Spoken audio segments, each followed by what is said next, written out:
Capítulo 15. Cuando te fuiste, Cristina también se retiró. Prosigue.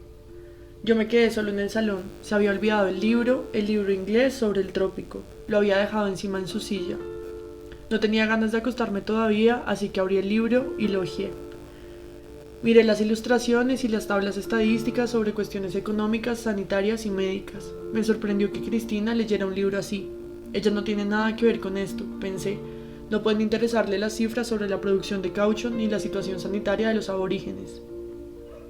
Todo esto no tiene nada que ver con Cristina, me dije. Sin embargo, el libro me decía cosas, y no solamente en inglés, y no solamente sobre las condiciones de la vida en el trópico. Mientras estaba solo en el salón, con el libro en la mano, después de la medianoche, cuando ya me habían dejado las dos personas con quienes más tenía que ver, después de mi padre, comprendí de repente que el libro también era una señal. Comprendí también otro detalle, aunque de una manera un tanto confusa. Las cosas empezaron a hablarme aquel día, ocurrió algo, la vida se dirigió a mí, así que me dije que convenía prestar atención, ya que el lenguaje simbólico y peculiar de la vida nos habla de mil maneras distintas en días así, y todo sucede para llamar nuestra atención, cada señal y cada imagen, lo único que falta es comprenderlas. Las cosas maduran y responden de repente, eso pensé. Y comprendí además instantáneamente que incluso el libro era una señal y también una respuesta.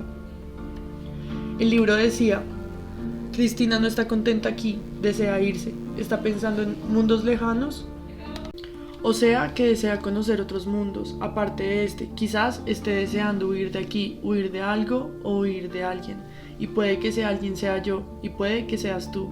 Está claro como la luz del día. Me dije, Cristina siente algo, sabe algo, quiere irse de aquí, por eso está leyendo libros sobre el trópico.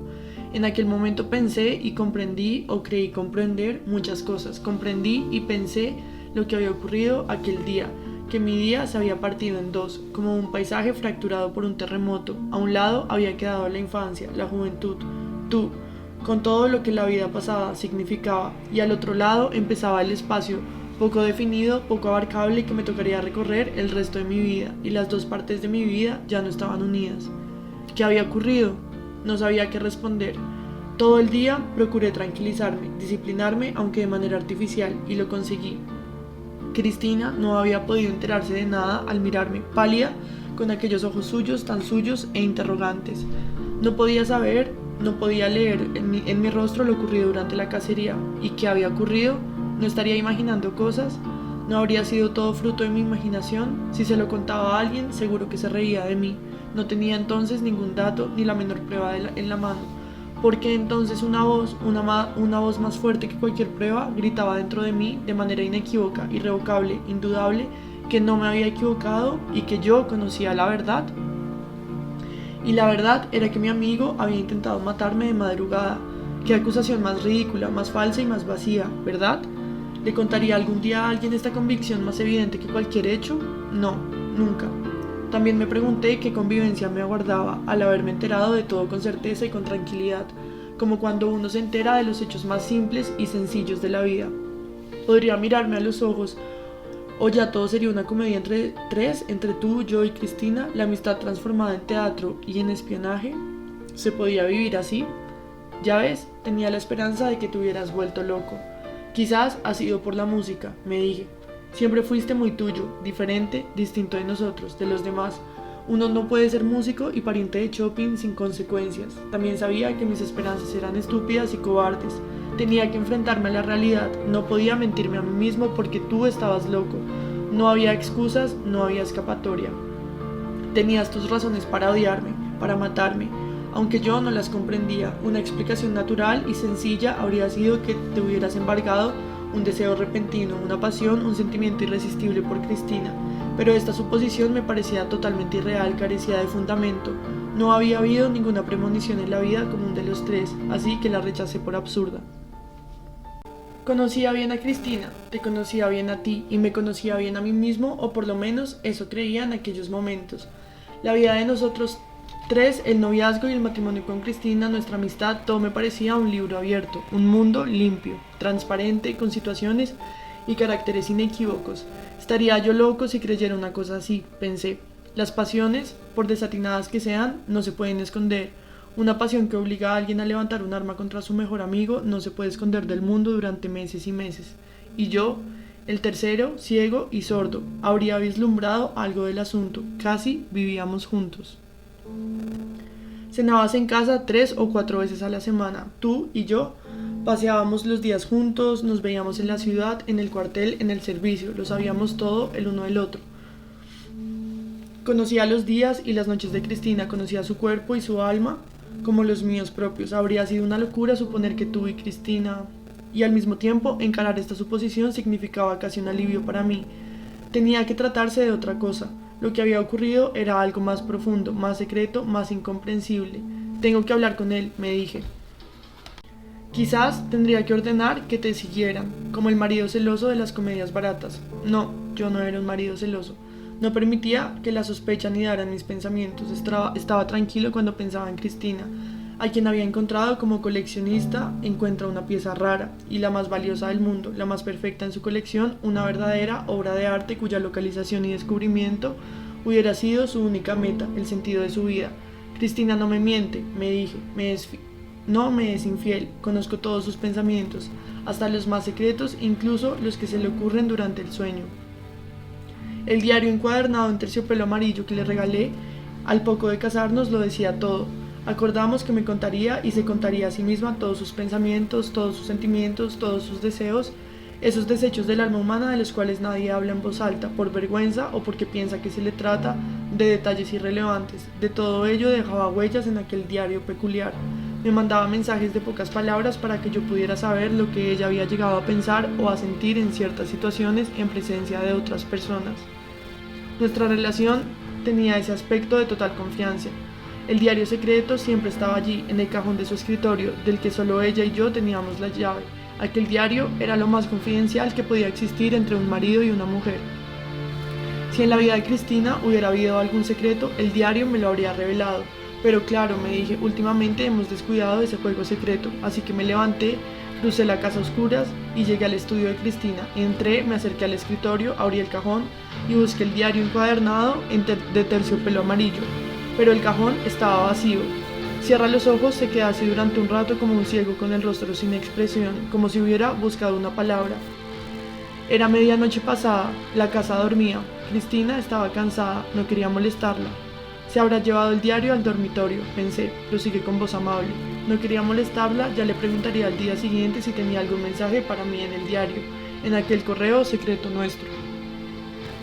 Has de saber que aquel cuaderno lleno de confianza, del que nunca hablábamos puesto que sentíamos un poco de vergüenza ante tanta confianza mutua, era como una constante declaración de amor entre nosotros. Es difícil hablar de ello. La idea había sido de Cristina, ella me pidió que se lo regalara en París durante nuestra luna de miel, y era ella quien quería confesarse constantemente. Más tarde, mucho más tarde, cuando Cristina ya no vivía, comprendí que quien se prepara con tanto escrúpulo para tales confesiones, para unos actos de total confianza, probablemente sabe ya que en algún día habrá algo de su vida que tendrá que confesar. Yo tardé en comprender la importancia de aquel diario. Pensaba que se trataba de una exageración típica de mujeres, de una forma de mandar mensajes secretos, escritos, caprichosos mensajes en clave sobre la vida de Cristina. Me decía que no quería tener secretos ni conmigo ni consigo y que apuntaría a todo lo que le costara expresar en voz alta. Ya te he dicho que más tarde comprendí que quien busca refugio en la sinceridad teme algo, teme que un día su vida se llene de cosas que no pueda revelar, de verdaderos secretos inconfesables. Cristina quería entregármelo todo, su cuerpo y su alma, sus sentimientos y sus pensamientos más secretos, todos los mensajes de su sistema nervioso. Estábamos en plena luna de miel. Cristina estaba enamorada. Ya sabes cuáles eran sus orígenes, lo que significaba que para ella yo ya le había dado mis apellidos, esta casa, el palacete de París, la vida en sociedad, en fin, cosas que ella ni siquiera se había atrevido a soñar en esta pequeña ciudad, en la casa humilde donde vivía sola con su padre, un anciano callado y enfermizo que ya solamente vivía de recuerdos, con un instrumento musical y con sus partituras. De repente, la vida se lo da todo, se lo pone todo en bandeja, el matrimonio, un viaje de novios de un año entero, París, Londres, Roma, Oriente, meses enteros en un oasis en el mar. Cristina naturalmente creía estar enamorada. Más tarde me di cuenta que no era amor, ni siquiera al principio, de que solo era gratitud. Entonces enlaza las manos, apoya los codos en las rodillas, se inclina hacia adelante y continúa. Sentía gratitud, una infinita gratitud a su manera, a la manera de una recién casada que se ha ido de luna de miel con un esposo y un joven rico y apuesto. Aprieta las manos enlazadas, mira los dibujos de la alfombra con entrega y atención. Quería expresarme su gratitud a toda costa, por eso inventó lo del libro, un regalo muy peculiar. Porque el diario siempre estaba lleno de cosas que me sorprendían. Desde el primer día, Cristina no me idolatraba en absoluto en su diario, y sus confesiones eran a veces tan sinceras que me inquietaban. Me describía según me veía, con pocas palabras pero muy acertadas. Describía lo que no le gustaba de mí, mi manera de acercarse a la gente, a cualquier persona del mundo, mi excesiva seguridad. No hallaba en mí humildad, el máximo valor para su alma cristiana. Era verdad, durante aquellos años yo no tenía ni pizca de humildad. El mundo me pertenecía, acababa de conocer a mi mujer y acogía con perfecto eco sus palabras y los mensajes de su cuerpo y de mi alma. Era rico, poseía un elevado rango, la vida me presentaba en todo su esplendor. Tenía 30 años, amaba la vida, el servicio, mi carrera.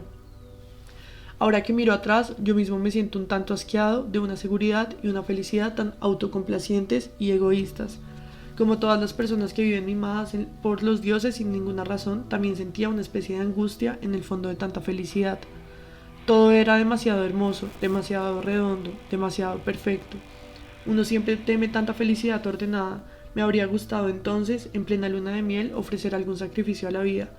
No me habría importado si el correo de la casa que recogía en los diferentes puertos me hubiera traído noticias desagradables, materiales o sociales. No me habría importado enterarme que esta mansión se habría quemado, de que me había perdido dinero. No me habría importado si mi banquero, el administrador de mi fortuna, me hubiera enviado malas noticias o algo parecido.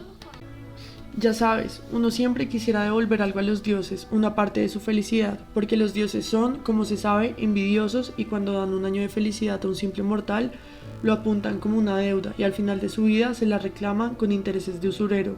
A mi alrededor todo transcurría sin fallo alguno, todo era perfecto. Cristina escribía en su diario mensajes de pocas palabras como si se dirigiera a él en sueños. Unas veces escribía una frase, otras una sola palabra. Cosas como por ejemplo, no tienes solución porque eres vanidoso. Luego estaba semanas sin escribir nada, o escribía que había visto a un hombre en Argel, que el hombre le había seguido por un callejón estrecho, que le había hablado y que ella había tenido la sensación de que se habría ido con él. Cristina era una mujer curiosa y activa, pensaba yo, pero me sentía feliz y aquellos peculiares destellos de sinceridad, un tanto inquietantes, no alteraban mi dicha. Nunca se me ocurrió pensar que quien se pone a contárselo todo al otro, a lo mejor habla con sinceridad incondicional para no tener que decir absolutamente nada sobre aquello que de verdad le importa. Nunca se me ocurrió pensarlo, ni durante la luna de miel, ni después, al leer los pasajes del diario. Pero llegaron aquel día y aquella noche, el día de la cacería, y pasé el día entero con la sensación de que tu arma se había disparado, de que un proyectil inesperado había pasado silbando junto a mi cabeza. Allí estaba yo, a las tantas de la noche. Tú te habías ido después de repasar detalladamente con Cristina todos los pormenores sobre el trópico, y yo me quedé a solas con los recuerdos de aquel día y de aquella noche. Y no encontré el diario en su sitio habitual, en el cajón del escritorio de Cristina. A la mañana siguiente decidí ir a la ciudad para verte y preguntarte unas cuantas cosas sobre... Entonces se calla, cabecea en sentido negativo, como una persona mayor que se sobrepone por algo que hace un niño. Preguntarte qué, dice en voz baja, con desprecio, como si se estuviera burlando de sí mismo. ¿Qué se puede preguntar con palabras? ¿Qué valor tienen las respuestas que se dan con palabras y no con la veracidad de la vida humana? Muy poco, dice totalmente convencido.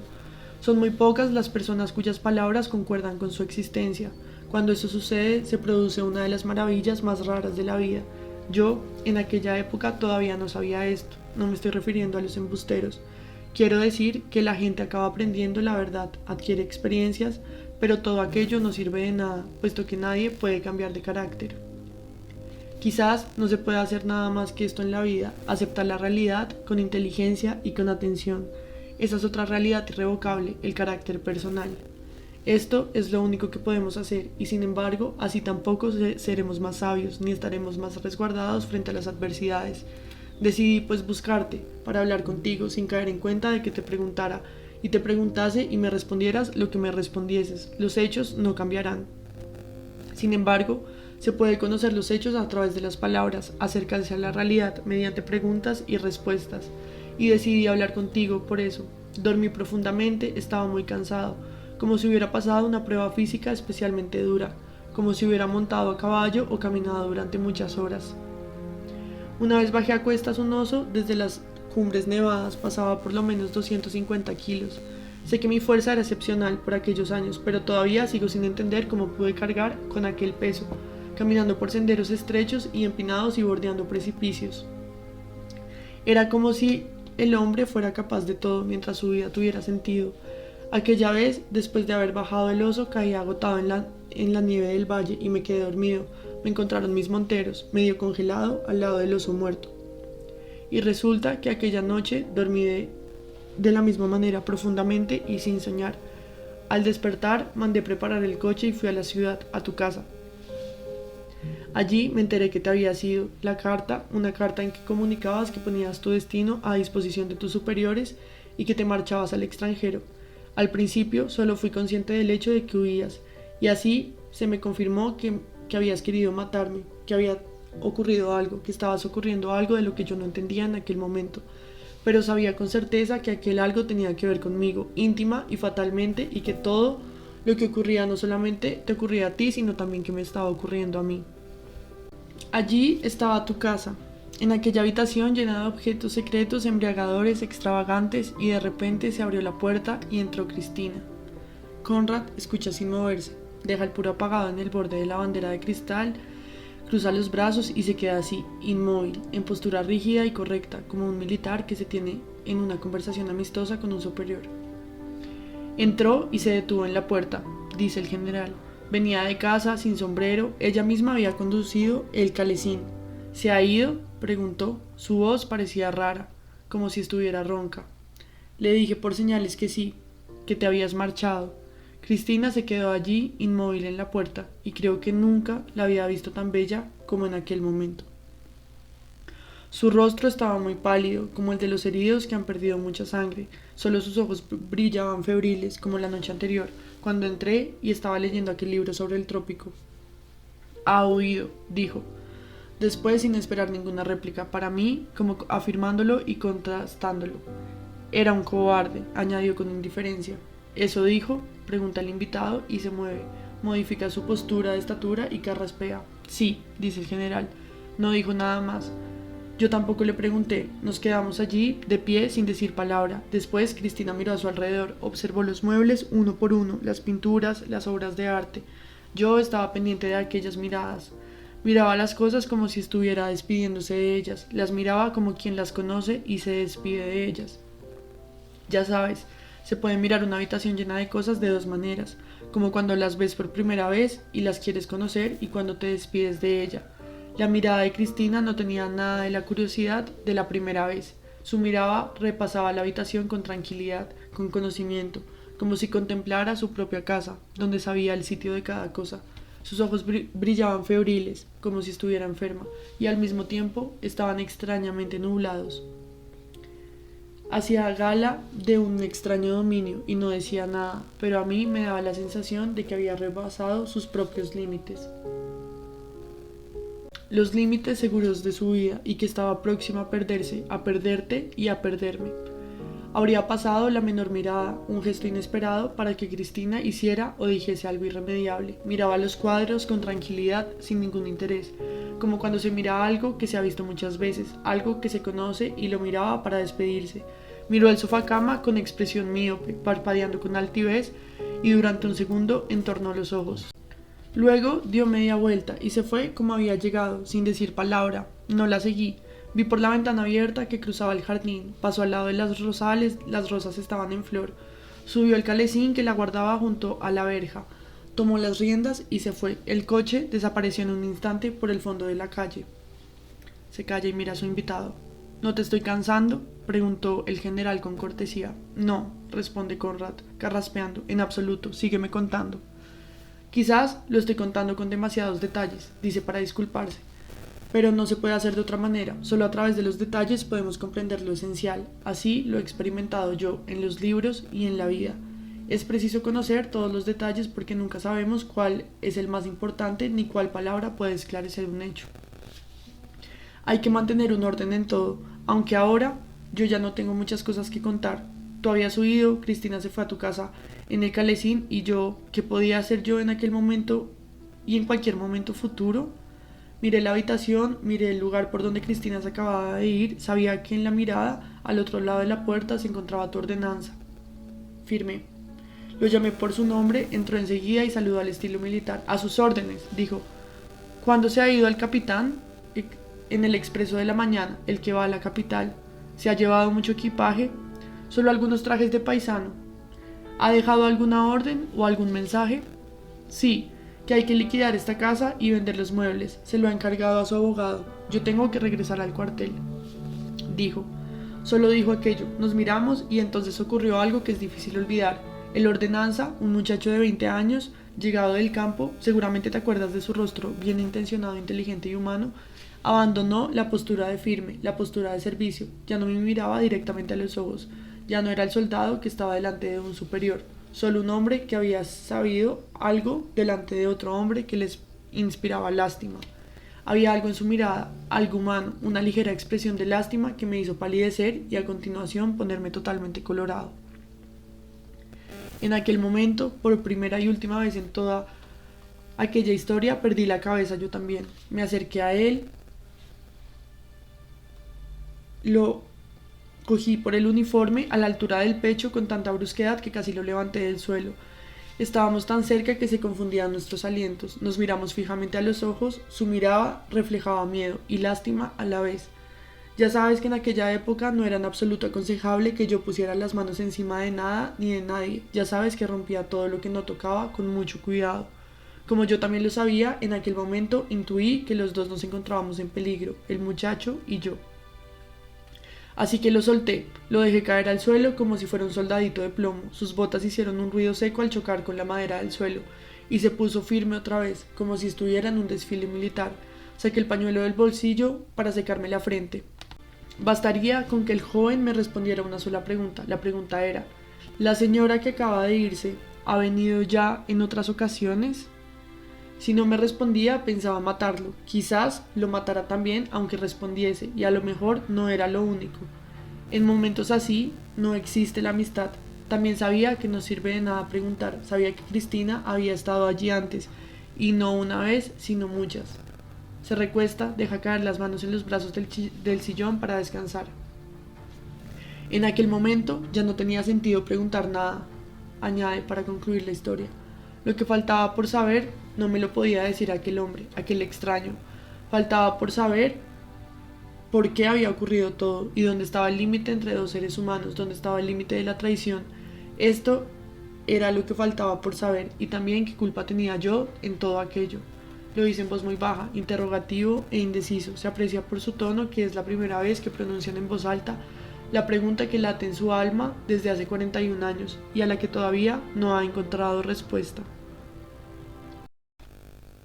Capítulo 16. Porque en la vida de un hombre no solamente ocurren las cosas, dice con mayor decisión levantando la cabeza.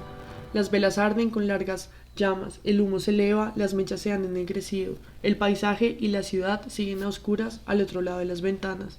No se ve ninguna luz ni el menor destello en la noche.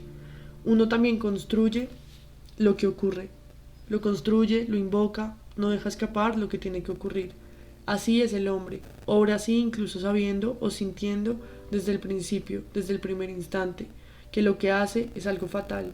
Es como si se mantuviera unido a su destino, como si se llamaran y se crearan mutuamente.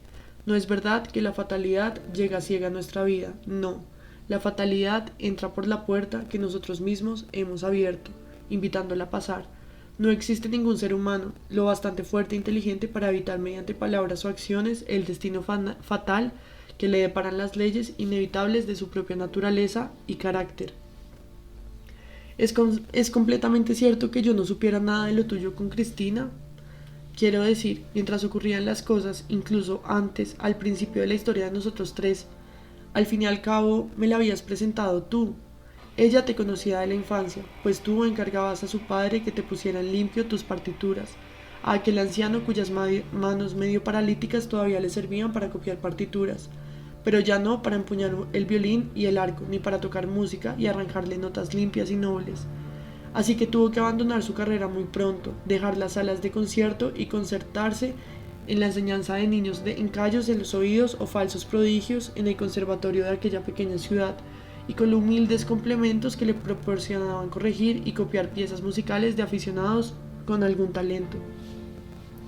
Así conociste al padre de Cristina y a Cristina, que tenía 16 años entonces.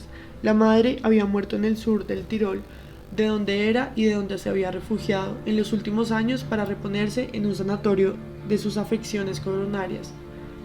Más tarde, al final de nuestra luna de miel, fui con Cristina a aquel balneario. Buscamos al sanatorio y Cristina quiso ver la habitación donde había muerto su madre. Pasamos por las orillas del lago Garda, perfumadas por las flores y los naranjos. Nos alojamos en Riva y llegamos a Arco por la tarde, en automóvil.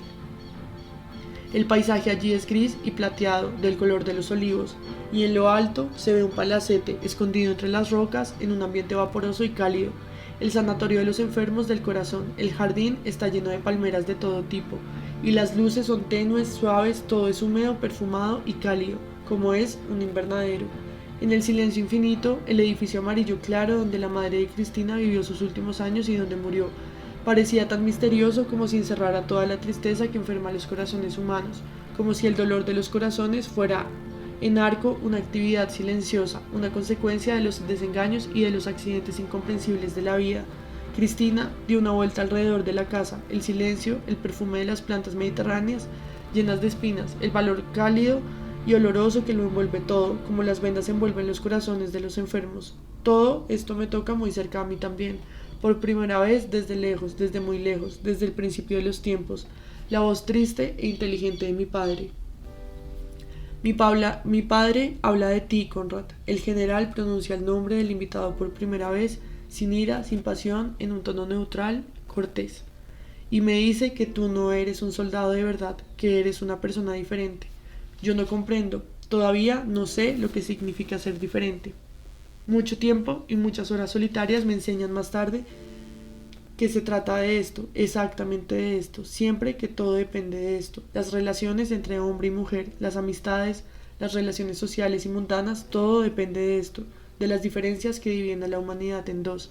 A veces pienso que solo existen dos grupos en el mundo, con todas las variantes de su peculiaridad, las diferencias de clase social, de ideología, de grados de poder, todo eso se resume en esta peculiaridad.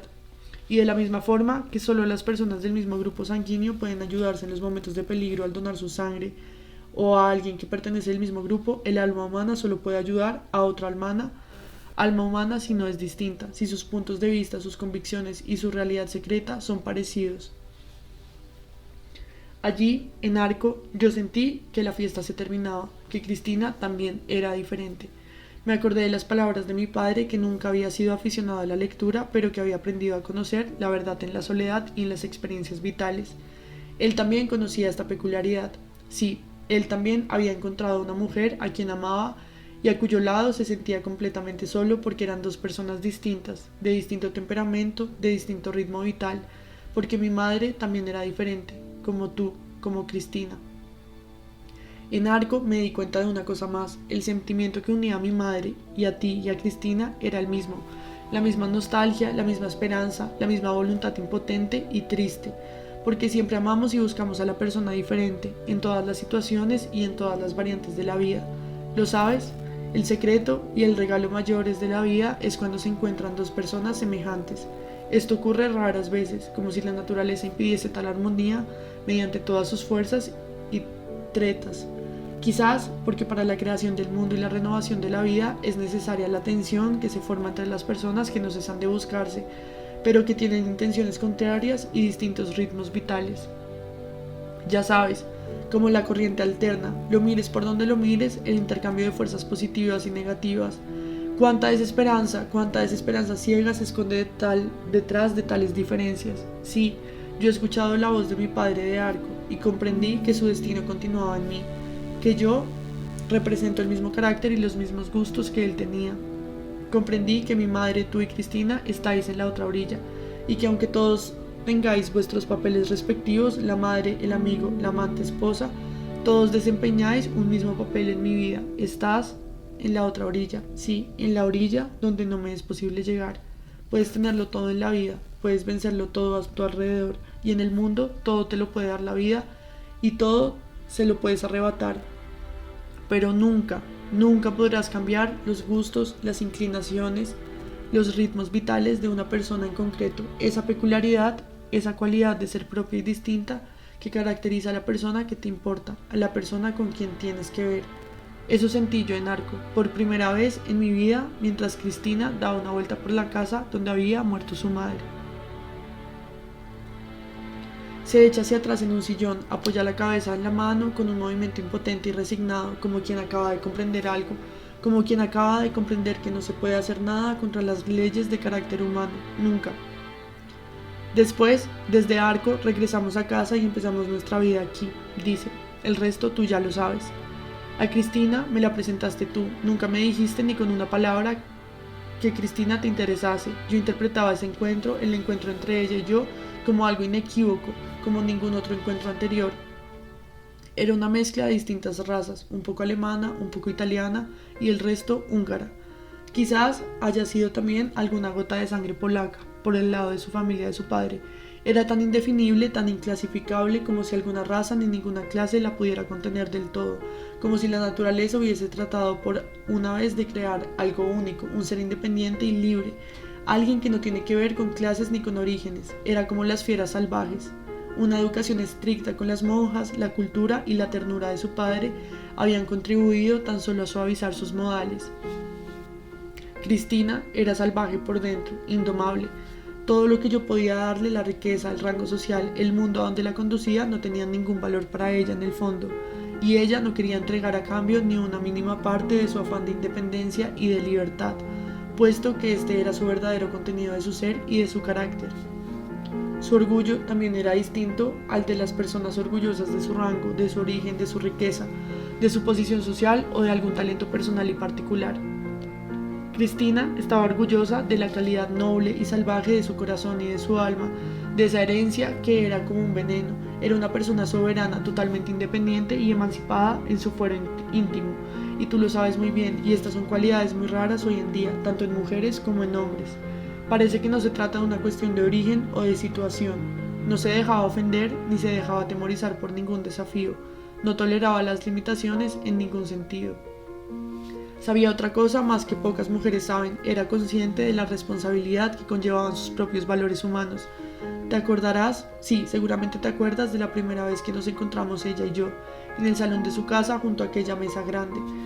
Desbordada por las partituras y los cuadernos de su padre, entró Cristina y en aquel salón oscuro se inundó de luz.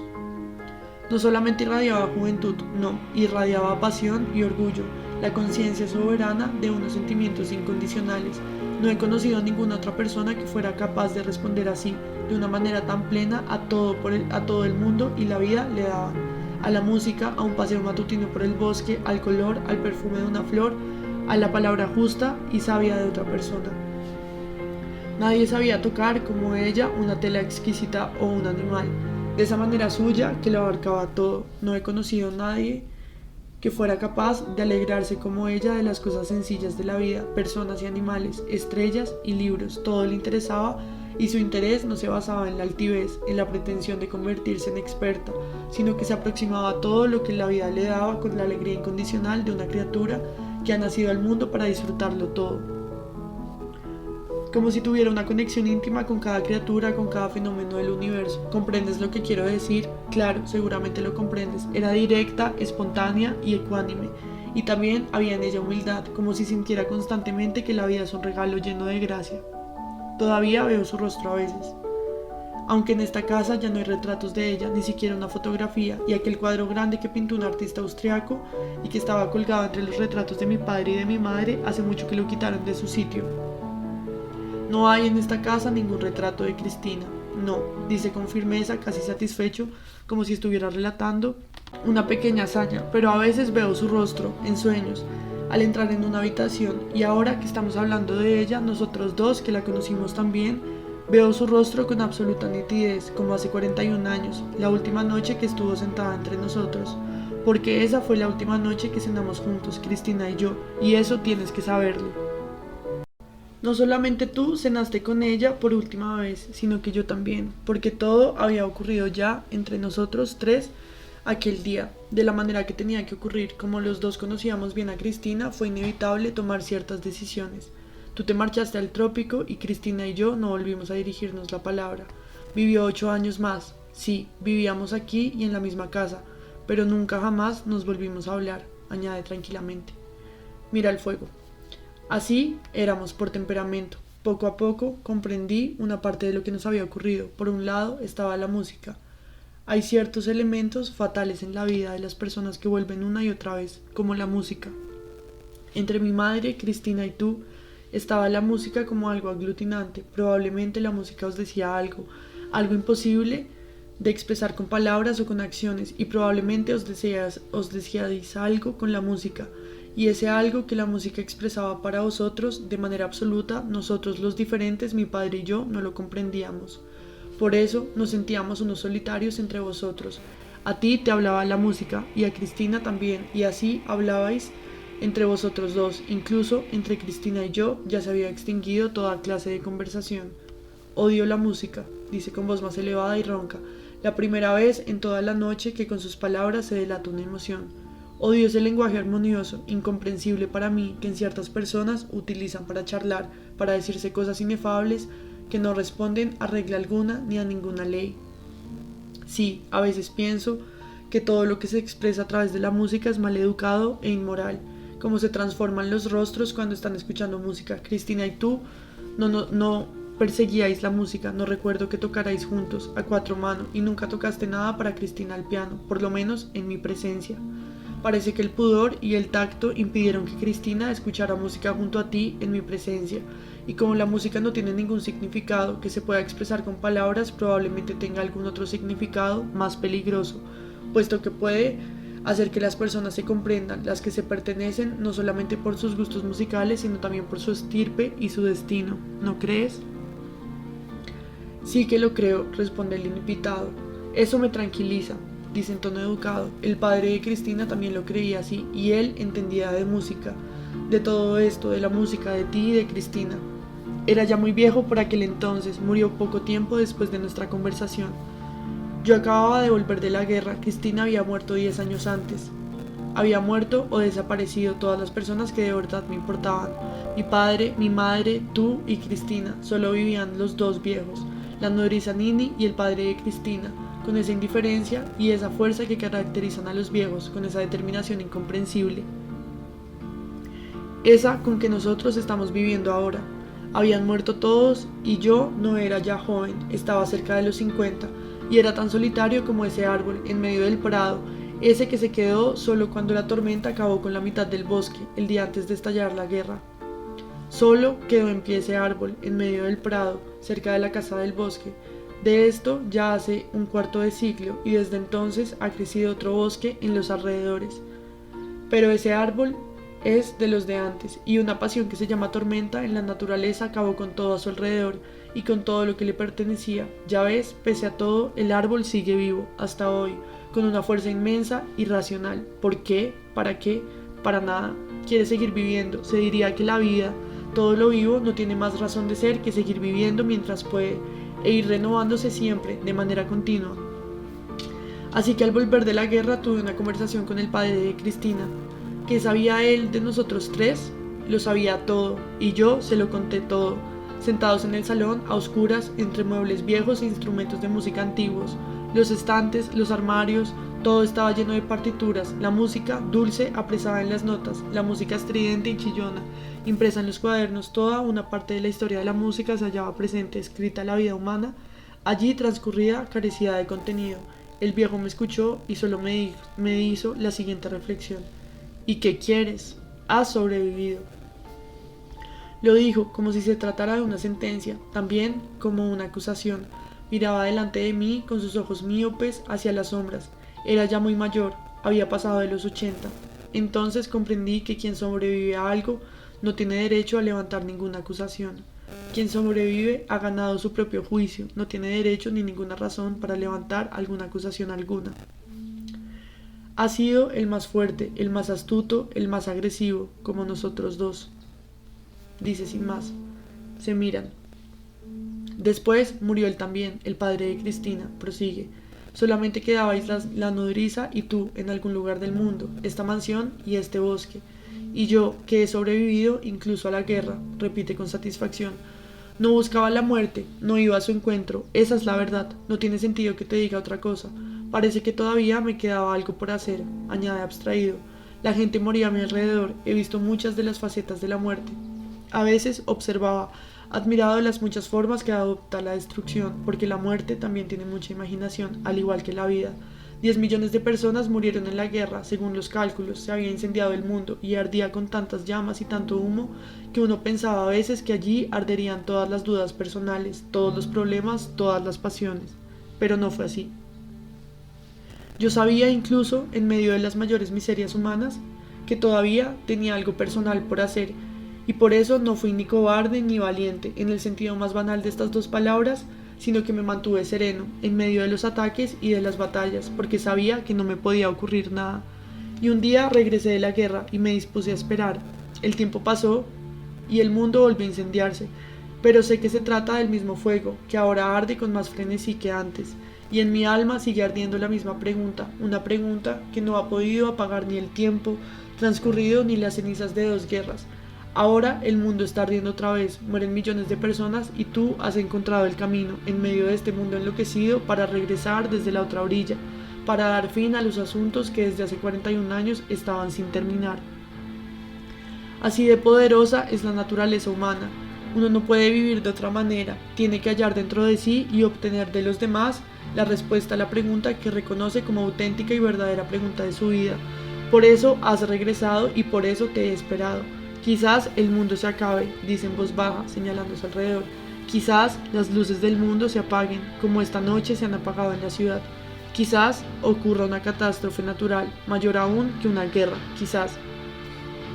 Quizás haya madurado algo en el alma de los seres humanos, en el mundo entero, y se esté ya discutiendo y arreglando, y a sangre y a fuego, todo lo que hay que discutir y arreglar. Hay muchas señales que así lo indican. Es posible que así sea. Es posible que la forma de vida que nosotros hemos conocido, en la cual hemos nacido, es posible que esta casa, esta cena, sí. Incluso estas palabras son las que esta noche estamos esclareciendo la pregunta de nuestra vida. Es posible que todo esto sea ya cosa del pasado. Existe demasiada tensión en los corazones humanos, demasiada pasión, demasiado deseo de venganza. Miremos dentro de nuestros corazones, ¿qué es lo que encontraremos? Pasiones que el tiempo solo ha conseguido atenuar, pero no apagar. ¿Con qué derecho esperamos algo distinto al mundo de los demás? Nosotros dos, sabios y viejos, ya al final de nuestra vida también deseamos la venganza. ¿La venganza contra quién? Del uno contra el otro, o de los dos. Contra el recuerdo de alguien que ya no existe, qué pasiones más estúpidas y sin embargo están vivas en nuestros corazones. ¿Con qué derecho esperamos, pues, otra cosa en el mundo lleno de inconsciencia, de deseos, de pasiones y de agresividad, donde unos niños afilan sus cuchillos contra jóvenes de otras naciones, donde unos desconocidos despellejan a otros desconocidos, donde ya no es válido nada de lo que antes importaba, donde solamente arden las pasiones y sus llamas se elevan hacia el cielo? Sí, la venganza. Yo regresé de la guerra, donde habría tenido ocasión de perecer, y no perecí porque anhelaba la venganza. ¿Cómo? Preguntarás, ¿qué venganza? Veo en tu expresión que no entiendes este afán mío de venganza. ¿Qué venganza puede haber entre dos viejos a quienes ya solo les espera la muerte? Han muerto todos. ¿Qué sentido tiene entonces la venganza? Esto es lo que pregunta tu mirada, y yo te respondo y te respondo así. Sí, la venganza contra todo y contra todos. Esto es lo que me ha mantenido con vida, en la paz y en la guerra durante los últimos 40 años, y por eso no me he matado, por eso no me han matado, y por eso no he matado a nadie, gracias a la vida. Y ahora la venganza ha llegado como yo quería. La venganza se resume en esto, en que hayas venido a mi casa a través de un mundo que está en guerra, a través de unos mares de minas que has venido hasta aquí, al escenario del crimen para que me respondas y para que los dos conozcamos la verdad. Esta es la venganza y ahora me la vas a responder. Estas últimas palabras las has dicho en voz baja, y el invitado se inclina hacia adelante, pues escucharla las escucha bien.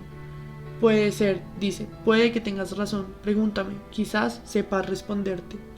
La luz de las velas tiembla sin fuerza, en el jardín, entre los árboles, corre la brisa del alba, el salón está casi a oscuras. Capítulo 17. Me vas a responder a 2 preguntas, dice el general, inclinándose también hacia adelante. Habla casi entre susurros, de manera confidencial. A 2 preguntas que tengo planteadas desde hace décadas, desde que te espero. A 2 preguntas a las que solamente tú puedes responder. Ya veo que creo que quieres preguntarme si aquella mañana en la cacería tuviste de verdad intención de matarme o si fue solamente mi imaginación. Al fin y al cabo no ocurrió nada, incluso el instinto del mejor de los cazadores puede fallar. Veo que también crees que la otra pregunta sonaría así. ¿Fuiste amante de Cristina? ¿Me has engañado tú y me ha engañado ella en el sentido más real, vulgar y miserable de la palabra? Pues no, amigo mío. Estas 2 preguntas ya no me interesan. A estas 2 preguntas ya has respondido. Ha respondido el tiempo y ha respondido Cristina también a su manera. Todo el mundo ha respondido ya a estas preguntas. Tú, al huir de la ciudad, al día siguiente de la cacería, al huir de nosotros, del ejército, traicionando la bandera, como se decía antes, cuando la gente todavía creía en el verdadero significado de las palabras. No te formulo esta pregunta porque sé con absoluta seguridad que aquella mañana tu intención fue matarme. No te lo digo como una acusación, más bien me das pena. Debe de ser terrible el momento en que en la vida de un hombre se presenta la tentación en que este hombre levanta su arma para matar a otro, a alguien con quien tiene que ver, a alguien a quien está atado íntimamente y a quien por alguna razón tiene que matar. Porque eso fue lo que ocurrió en aquel instante. ¿No lo niegas? Callas, no distingo tu rostro entre las sombras, pero ya no tiene sentido pedir más velas. Ahora que ya ha llegado el momento de la venganza, nos conocemos y nos comprendemos hasta en las sombras. Terminemos pues cuanto antes. Nunca, ni por un segundo, dudé durante las pasadas décadas de que tu intención fuera matarme y nunca dejé de compadecerme por ello. Sé exactamente lo que sentiste, como si yo hubiera vivido y sentido por ti aquella situación, aquel instante de terrible tentación. Fue un momento de delirio, el momento del alba, cuando las fuerzas del reino inferior son todavía poderosas en el cielo y en el corazón humano, cuando la noche todavía suspira con toda su maldad. Es un momento lleno de peligros, lo conozco bien, pero ya sabes, todo esto suena ahora mismo como un informe policial. ¿Qué quieres que haga con esta verdad judicial que con unos datos ya conozco en mi corazón y en mi cerebro? ¿Qué puedo hacer con los secretos corrompidos de una casa de soltero, con la podredumbre de un adulterio, con los viejos secretos de alcobas de aire viciado, con los recuerdos de unos ancianos muertos o a punto de morirse? ¿Qué juicio falso y vergonzoso se incoaría si te pidiera cuentas ahora, al final de nuestra vida, sobre todo lo que puede conocerse como dato probable de un adulterio, de un intento de asesinato, si tratara de sacarte una confesión ahora, cuando ya incluso las leyes dictaminan que ha prescrito lo que ocurrió o lo que ha podido ocurrir? Sería vergonzoso, indigno de ti e indigno de mí, del recuerdo de nuestra infancia y de nuestra juventud. Quizás para ti sea un alivio contar lo que se pueda contar. No quiero que sientas alivio, dice con calma. Quiero la verdad, y la verdad ya no son para mí los hechos polvorientos ni los secretos de las pasiones y las equivocaciones de un cuerpo de mujer, ya muerto y convertido en polvo. ¿Qué importancia tiene ya todo esto para nosotros, para el marido y para el amante, ahora que ya no existe ese cuerpo? Ahora que ya somos unos ancianos, ahora que intentamos aclarar nuestras cuestiones, saber la verdad, para a continuación encaminarnos hacia la muerte, ya aquí mezclado mis huesos con los de mis antepasados y tú allá, en algún remoto lugar del mundo, en las afueras de Londres o en el trópico? ¿Qué importan al final de la vida la verdad y la mentira, el engaño, la traición, el intento de asesinato o el asesinato mismo? ¿Qué importa dónde, cuándo y cuántas veces me engaño contigo, con mi mejor amigo, mi esposa, el único y verdadero amor de mi vida, mi única y mi gran esperanza, Cristina? ¿Me confesarías la verdad, la triste y deleznable verdad? ¿Me lo confesarías todo? ¿Me contarías cómo empezó, qué mezcla de celos, envidias, Miedos y tristezas os expolió hasta que acabasteis abrazados. Me contarías lo que sentías cuando la tenías en tus brazos. Me contarías lo que Cristina sentía en su cuerpo y en su alma en aquellos años. Una mezcla de venganza y de culpa. ¿Y qué importaría? Al final es todo tan sencillo. Todo lo que fue y todo lo que pudo haber sido. Todo se convierte en polvo y en ceniza, incluso los hechos, todo lo que nos quemaba el corazón, de tal manera que creíamos que no podíamos soportarlo y que moriríamos por ello o que mataríamos a alguien. Yo también conozco estos sentimientos, yo también conocí los momentos de la tentación, poco después de que te marcharas y yo me quedara a solas con Cristina, y luego todo esto se convierte en polvo y en ceniza, se vuelve tan ligero como el polvo que alfombra los caminos de los cementerios. Sería una vergüenza, una tontería hablar de ello. Además, lo sé todo con los detalles, con la exactitud de un informe policial. Te podía recitar todo en sumario, como el Ministerio Fiscal en el juicio. ¿Y entonces qué? ¿Qué hago con aquella verdad escueta, con los secretos de un cuerpo que ya no existe? ¿Qué significa la fidelidad? ¿Qué esperamos de la persona a quien amamos? Yo ya soy viejo y he reflexionado mucho sobre esto. ¿Exigir fidelidad no sería acaso un grado extremo de egolatría, del egoísmo, de la vanidad, como la mayoría de las cosas y de los deseos de los seres humanos? Cuando exigimos a alguien fidelidad, ¿es acaso nuestro propósito que la otra persona sea feliz? Y si la otra persona no es feliz en la sutil esclavitud de la fidelidad, ¿amamos a la persona a quien se la exigimos? Y si no amamos a esa persona ni la hacemos feliz, ¿tenemos derecho a exigirle fidelidad y sacrificio? Ahora, al final de mi vida, ya no me atrevería a responder estas preguntas. Si alguien me las formulase de la misma forma inequívoca que hace 41 años, cuando Cristina me abandonó en aquella casa, la tuya, donde había estado antes en muchas ocasiones y donde tú habías acumulado todo para recibirla, donde dos personas con quienes estaba yo más vinculado me desengañaban y me traicionaban de una manera vergonzosa, vulgar, de una manera aburrida. Sí, así lo llamaría ahora. Así fue. Todo esto que la gente llama engaño, esa rebelión triste y aburrida de los cuerpos hacia una situación y hacia una tercera persona, resulta terriblemente insignificante, casi penoso, si lo miramos desde la distancia del tiempo, al final de nuestra vida, algo parecido a un accidente o a un malentendido. Claro que entonces yo no lo veía así. Me encontraba allí, en aquella casa clandestina, observando los indicios y las pruebas del delito, mirando los muebles, el sofá-cama, cuando uno es joven y se entera de que su esposa la engaña con su único amigo, un amigo más íntimo que su hermano. Naturalmente, imagina que el mundo se derrumba a su alrededor. Cree que ha de ser así porque los celos, el desengaño, la vanidad pueden hacer mucho daño, causar un inmenso dolor. Más tarde, todo pasa.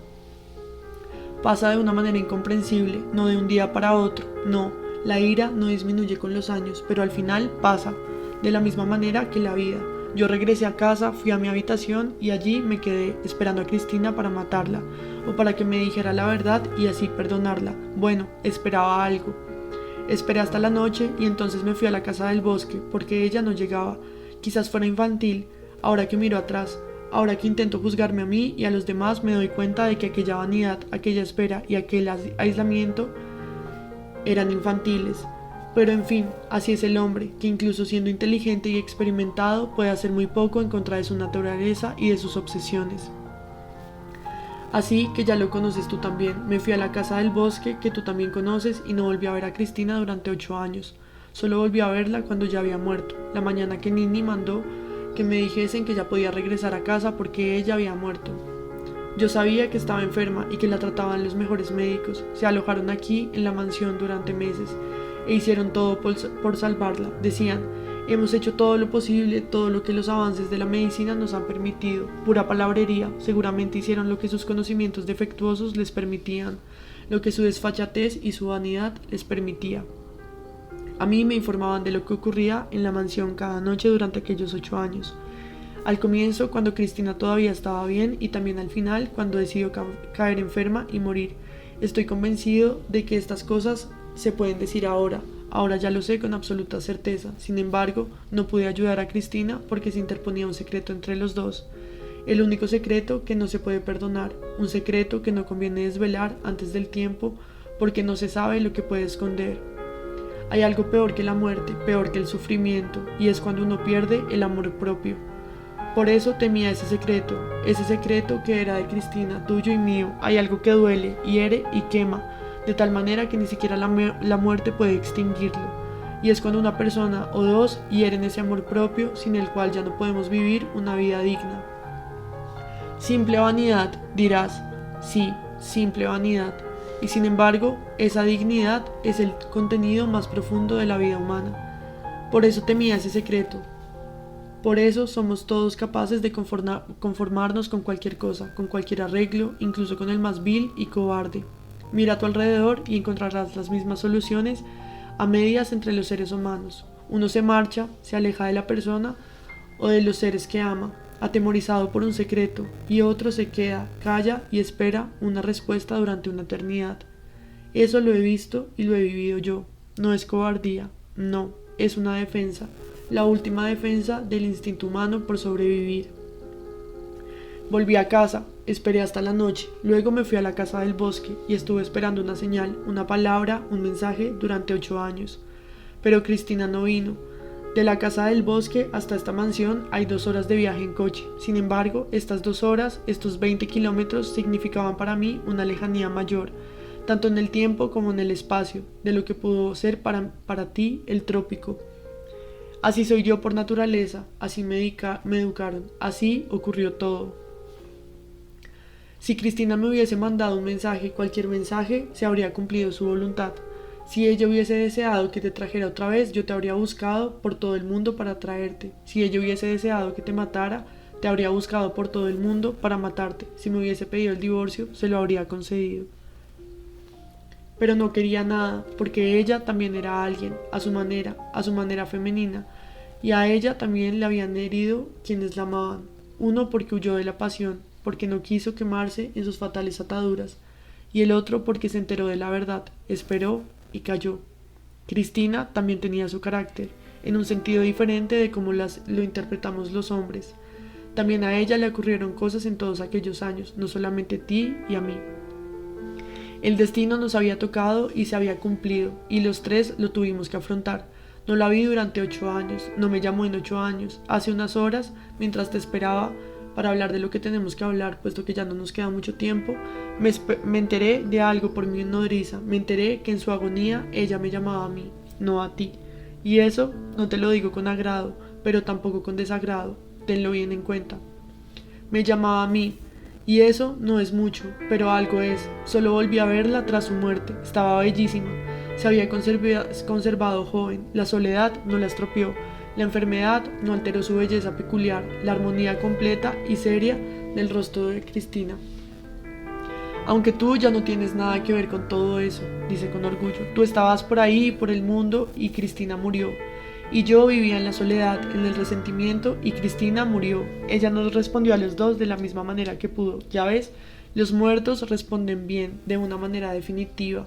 A veces pienso que solo los muertos responden bien y de una forma inequívoca.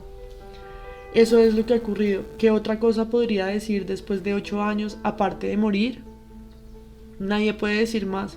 Y así respondió a todas las preguntas que tú y yo le pudiéramos haber hecho. Si ella hubiese querido hablar con alguien de los 2, sí, los muertos responden bien. Sin embargo, fíjate, ella nunca quiso hablar con ninguno de los 2. A veces me da la sensación de que de los 3 era ella la engañada, ella, Cristina, no yo, a quien engañó contigo, ni tú que me engañaste con ella. Engaño, qué palabra. Hay palabras así, palabras determinadas, con las que definimos ciertas situaciones de una manera desalmada y mecánica. Sin embargo, cuando todo ha acabado ya, como ahora, pues para nosotros todo ha acabado ya, ya no podemos llegar muy lejos con palabras así. Engaño, infidelidad, traición, son simples palabras, solo son palabras, mientras que la persona a quien nos referimos está muerta ya, mientras que la persona que tendría que responder sobre el verdadero significado de estas palabras ya ha respondido. Lo que no son palabras, sino la muda realidad es que Cristina ya está muerta y que nosotros 2 estamos vivos. Cuando comprendí esto, ya era tarde, ya no quedaba más de la espera y la venganza.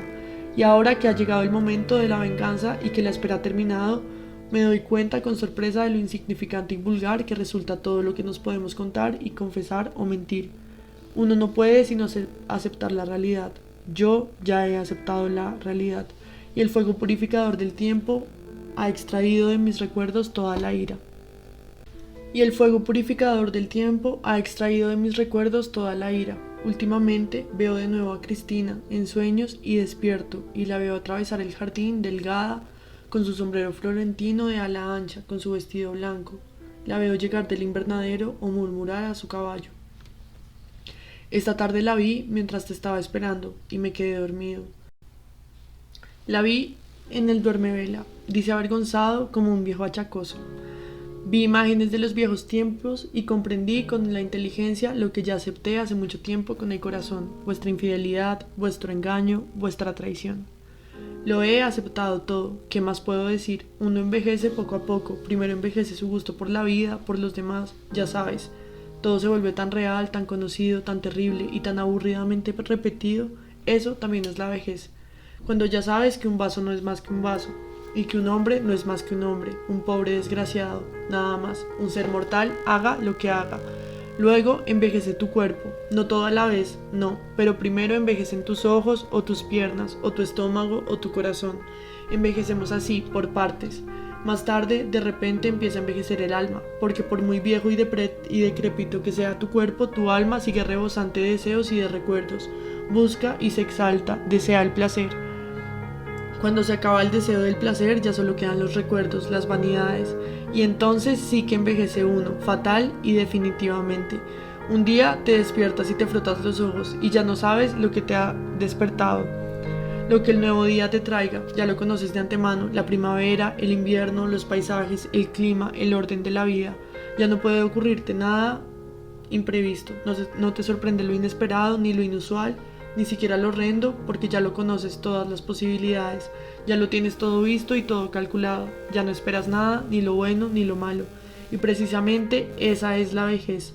Todavía hay algo vivo en tu corazón, un recuerdo, algún objetivo vital poco definido.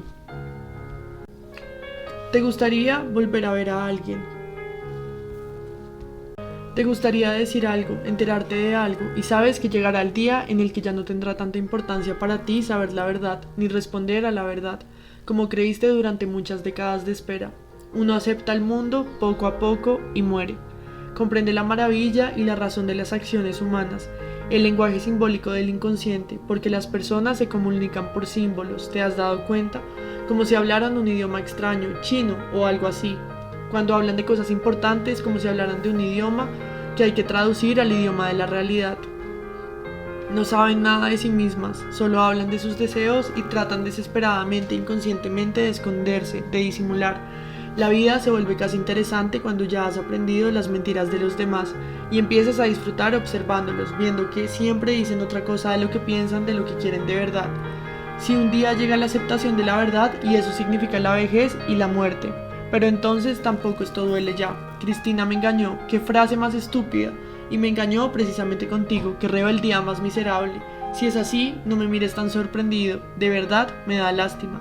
Más tarde, cuando me enteré de muchas cosas y lo comprendí, lo acepté todo, porque el tiempo trajo a la isla de mi soledad algunos restos, algunas señales significativas de aquel naufragio. Empecé a sentir piedad al mirar al pasado y al veros a vosotros dos, rebeldes, miserables, mi esposa y mi amigo, dos personas que se rebelaban contra mí, atemorizados y con remordimientos, consumidas por la pasión, que habían sellado un pacto de vida o de muerte contra mí. Pobres infelices, pensé. Lo pensé muchas veces, imaginaba los detalles de vuestros encuentros, en tu casa en las afueras, en esa pequeña ciudad donde una cita secreta resulta casi imposible.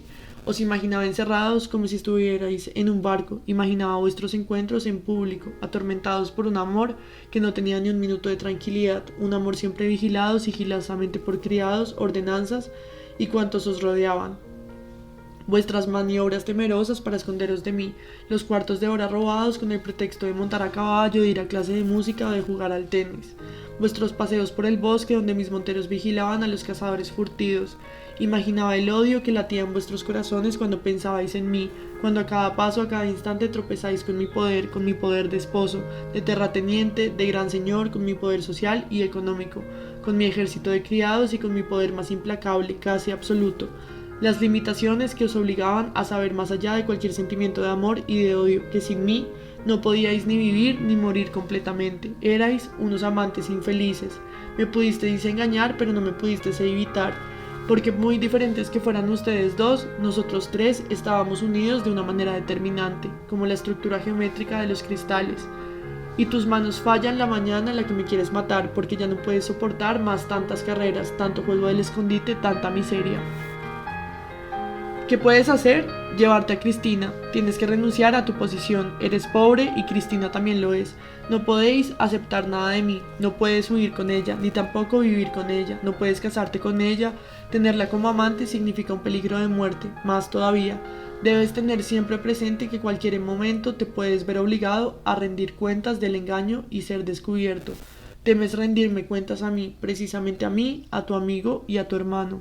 Esta situación de peligro no la puedes soportar durante mucho tiempo.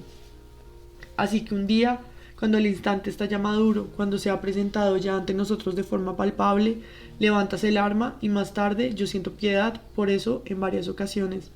Debe ser una misión incómoda y pesada tener que matar a alguien con quien estamos vinculados. No eres lo bastante fuerte para cumplir esa misión. O dejas pasar el instante y ya no puedes hacer nada, porque también existe eso, el instante. El tiempo trae y se lleva las cosas de manera arbitraria, y no somos solo nosotros quienes ponemos a nuestras acciones y sus circunstancias en el marco del tiempo. A veces ocurre que en el instante trae una posibilidad, y esa posibilidad tiene su momento exacto, y si el instante pasa, ya no puedes hacer nada de nada. Tus manos se desploman con el arma y a la mañana siguiente te marchas al trópico. Se mira con atención las yemas de los dedos y las uñas. Sin embargo, nosotros nos quedamos aquí, dice mientras continúa inspeccionándose como si fuera lo más importante.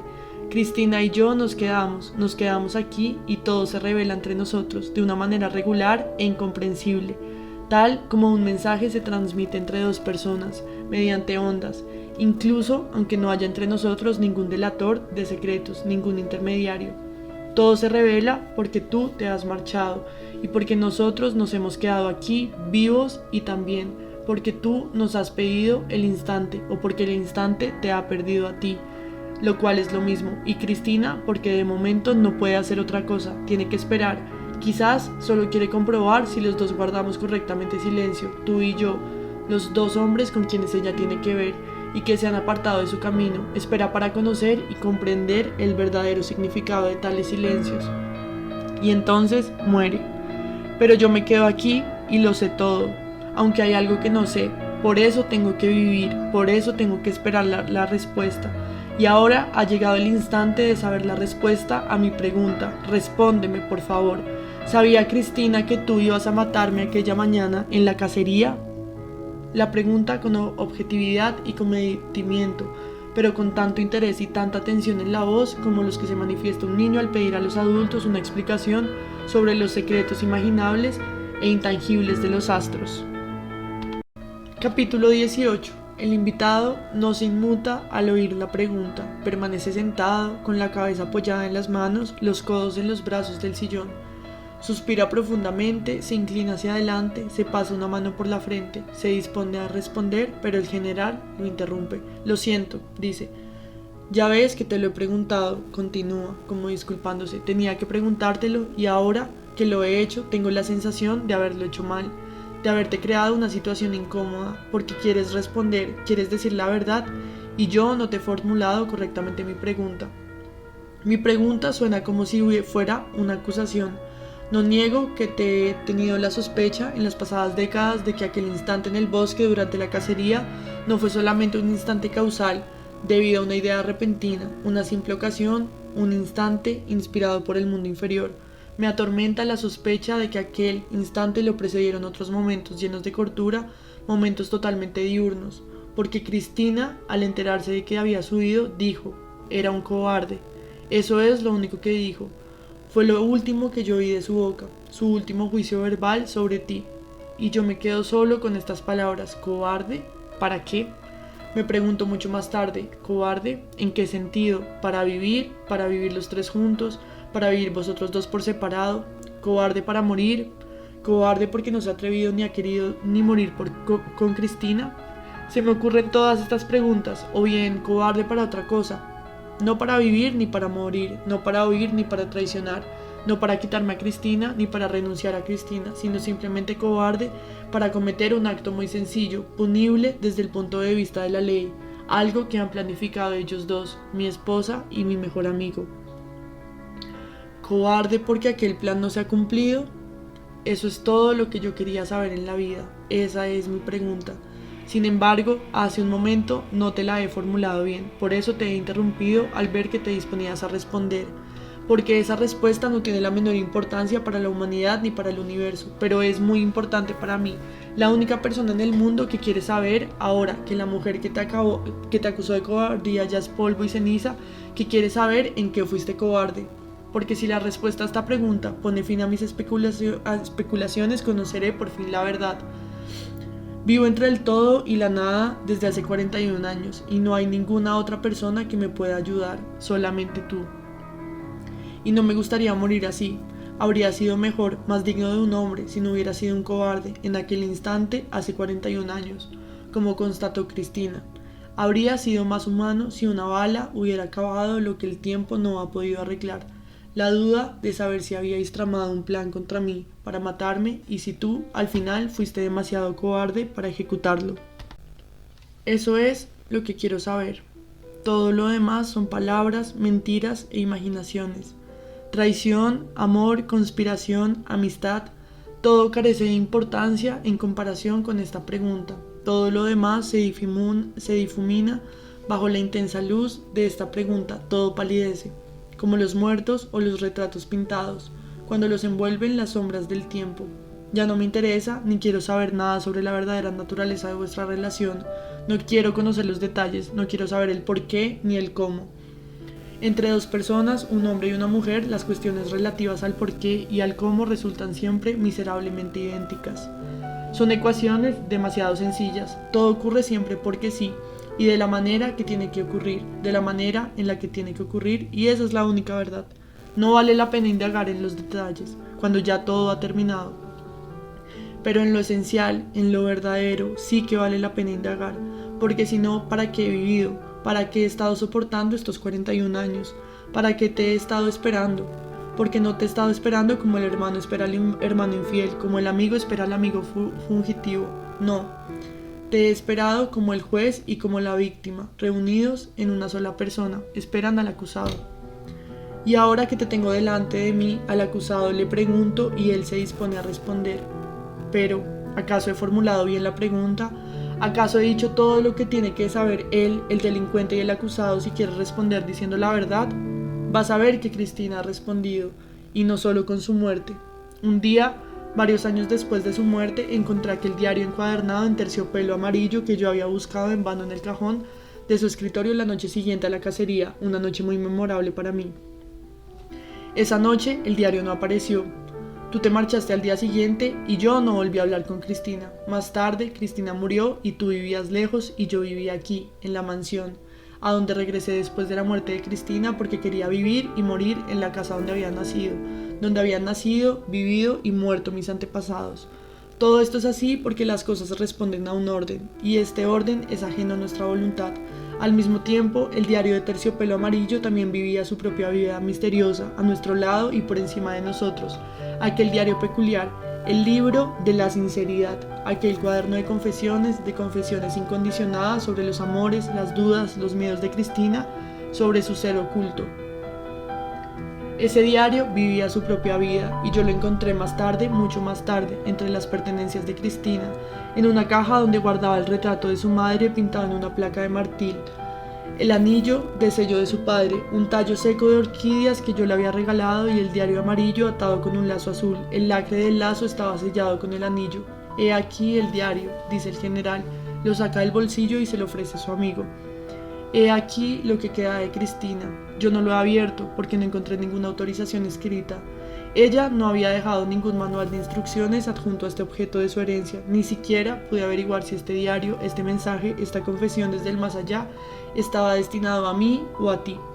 Es probable que este diario contenga la verdad, puesto que Cristina nunca mentía, añade con seriedad y con respeto. Sin embargo, el amigo no coge el cuaderno, sigue sentado, inmóvil, con la cabeza apoyada en las manos, mirando al pequeño diario atado con el lazo azul, con el sello estampado en el lacre igualmente azul. No se mueve, ni siquiera pestañea. ¿Quieres que leamos el mensaje de Cristina juntos?, pregunta el general. No, responde Conrad. ¿No quieres?, pregunta el general con frialdad y altivez.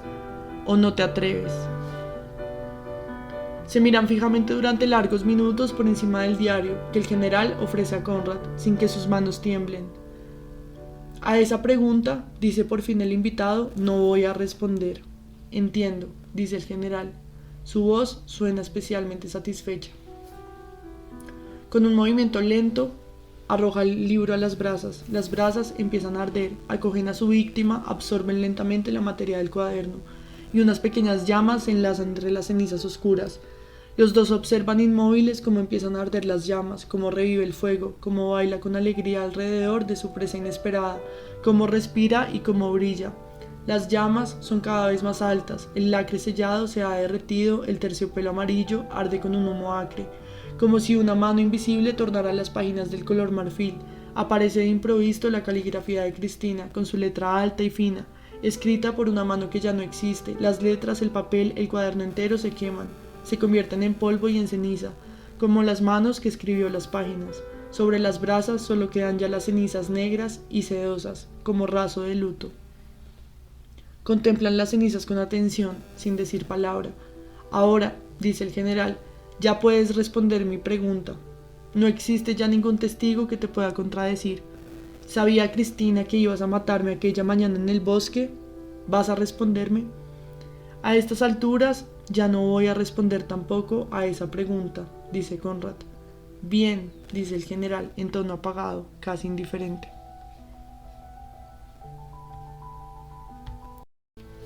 Capítulo 19. El salón se queda frío a su alrededor. Todavía no empieza a clarear. Sienten el aire fresco de la madrugada que trae un perfume a tomillo por las ventanas medio abiertas. El general se frota las manos. Tiene frío. Ahora, en la penumbra de esa media hora que perece al alma, los dos esperan muy viejos, amarillentos y huesudos, parecen unos esqueletos. El invitado mueve la mano de repente, de manera mecánica, y mira su reloj de pulsera con ojos de míope. Creo, dice en muy voz baja, que ya hemos aclarado todo. Es hora de que me vaya. Si quieres irte, dice el general muy cortés, el coche te está esperando. Se levantan los dos, con un movimiento reflejo, se acercan a la estufa, se agachan, extienden sus manos huesudas y friolentos hacia los rescoldos. Solo ahora se dan cuenta de que les ha estirado el frío, de que están titirando. La noche se ha puesto fría de repente, la tormenta que ha apagado las luces de la central eléctrica de la ciudad ha pasado sobre la mansión. «Regresarás a Londres», dice el general, como si estuviera hablando para sí. «Sí», responde el invitado. «¿Quieres vivir allí? Vivir y morir». «Claro», dice el general, «naturalmente. ¿No quieres quedarte un día más, ver algo, encontrarte con alguien? No has visto la tumba, no has visto a Nini tampoco», dice servicial. Su voz suena insegura, como si estuviera buscando las palabras exactas para despedirse, sin encontrarlas. El invitado está tranquilo y responde también servicial. «No», dice, «no quiero ver nada ni a nadie. Dale recuerdos a Nini de mi parte», añade con educación. «Gracias», responde el general. Se acercan a la puerta. El general pone la mano sobre el picaporte. Se quedan aquí, el uno frente al otro, con una pose social, ligeramente inclinados, listos para las despedidas. Los dos miran a su alrededor. El sacerdote por lo menos así lo creen ahora.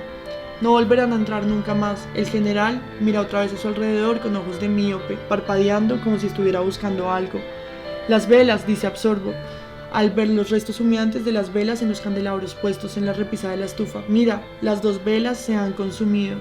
«2 preguntas», dice de repente Conrad con voz apagada. «Dijiste 2 preguntas. ¿Cuál era la otra?» «La otra», repite el general, se inclinan el uno hacia el otro como 2 viejos cómplices que temen las sombras de la noche y también que las paredes oigan.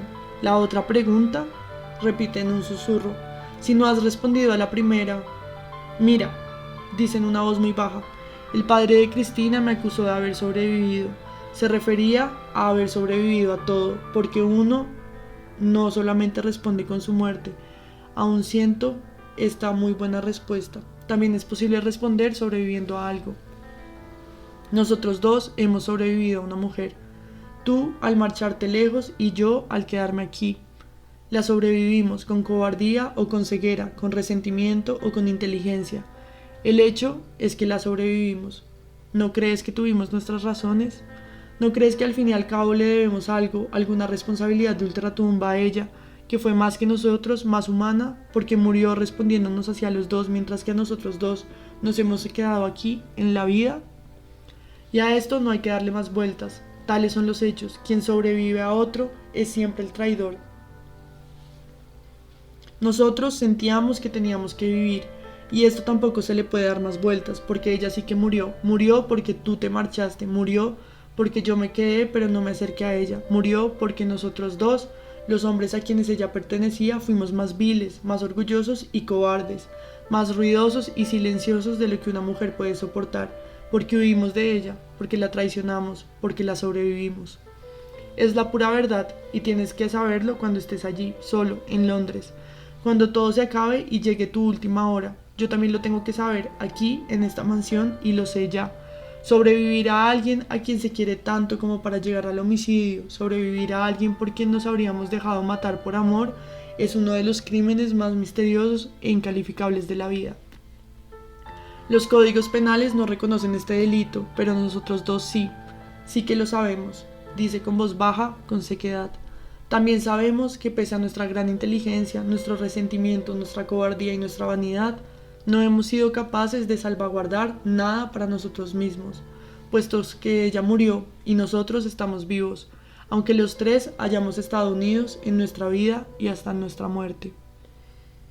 Esto es muy difícil de comprender, y si lo comprendes, inquieta todavía más. ¿Qué has pretendido al sobrevivir? ¿Qué has ganado con ello? ¿Te has librado de situaciones penosas? ¿Qué importan las situaciones cuando se trata de la verdad de la vida, de que existe una mujer en el mundo con quien te unen unos lazos y de que esta mujer es la esposa del amigo con quien estás unido igualmente? ¿Qué importa lo que la gente piensa de todo ello? Nada, al fin y al cabo, el mundo no importa nada, solo importa lo que queda en nuestros corazones. ¿Qué queda en nuestros corazones?, pregunta el invitado. La otra pregunta, responde el general, sin soltar el picaporte, y la otra pregunta se reduce a saber qué ganamos nosotros con toda nuestra inteligencia, con toda nuestra vanidad y con toda nuestra superioridad. La otra pregunta es si esa penosa atracción por una mujer que ha muerto no habrá sido el verdadero contenido de nuestras vidas. Ya sé que es una pregunta difícil, yo no sé responder a ella, lo he vivido todo, lo he visto todo, pero no sé responder a esa pregunta. He visto la paz y la guerra, he visto la miseria y la grandeza, te he visto cobarde y me he visto a mí mismo vanidoso. He visto la confrontación y el acuerdo, pero en el fondo quizás el único significado de que alguien haya sido esto, el lazo que nos mantuvo unidos a alguien, el lazo o la pasión, llámalo como quieras. ¿Es esta la pregunta? Sí, esta es. Quisiera que me dijeras, continúa tan bajo como si temiera que alguien estuviera a sus espaldas escuchando sus palabras. ¿Qué piensas de esto? ¿Crees tú también que el sentido de la vida no es otro que la pasión, que un día colma nuestro corazón, nuestra alma y nuestro cuerpo y que después arde para siempre hasta la muerte, pase lo que pase? Y que si hemos vivido esa pasión, quizá no hayamos vivido en vano, que así de profunda, así de maldadas, así de grandiosa, así de inhumana es una pasión, y que quizás no se concentra en una persona en concreto, sino en el deseo mismo. Tal es la pregunta, o puede ser que se concentre en una persona en concreto, la misma de siempre, desde siempre y para siempre, en una misma persona misteriosa que puede ser buena o mala, pero que no es por ello, ni por sus acciones, ni por su manera de ser, influye en la intensidad de la pasión que nos ata a ella. Respóndeme, si sabes responder, dice elevando la voz, casi exigiendo. ¿Por qué me lo preguntas?, dice el otro con calma.